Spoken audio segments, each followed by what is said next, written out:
Not a story, but a personal experience. I had a friend when I was little, probably age 7 to 10, given how well I remember her. She was older than I was, and she had long brown hair.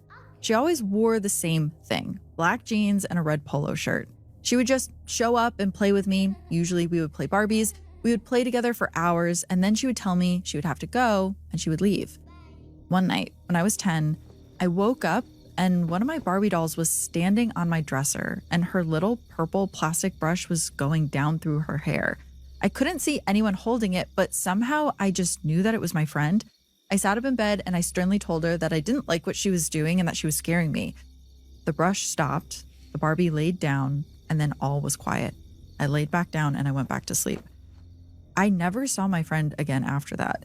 I spoke to my parents about it a few years later, and while my mom was incredulous, my father confirmed that he had seen her too, but they both told me without question that she was not a real person. Fast forward approximately 10 years, I'm moving out of my childhood home.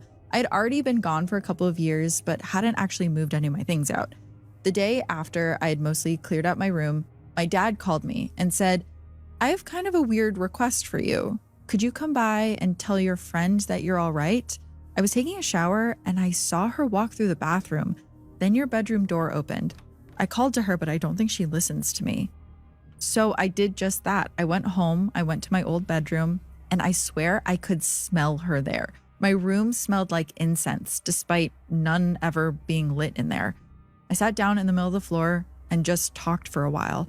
I told her I wasn't sure if she could hear me, that everything was okay, and that I had moved out into a nice apartment near my new job. I told her about my new job. I told her how old I was, just in case she never knew. I thanked her for being my friend, and I told her I was sorry about how our friendship ended, that I never forgot her, and I found some comfort knowing she was still here. I told her that my parents were moving soon, so I probably wouldn't be back to this house ever, and I said that I didn't want her to be lonely, so I hoped if she ever wanted to move on, she could. Then I stood up, I turned off my light, and I said goodbye. I shut the door. I headed down the hall to tell my dad that I had done what he had asked, and then my bedroom door clicked back open and I heard a very clear, "See ya."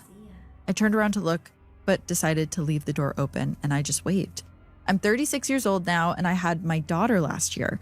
One night early in the newborn trenches, I was operating on almost zero sleep and rocking the baby quietly in the dark when I got the urge to talk to her.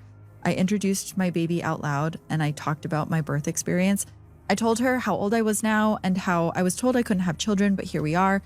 And I swear I heard her laugh, sigh, and then whisper like she was trying not to wake up my baby. Beautiful. I haven't spoken to her since, but I still think about her.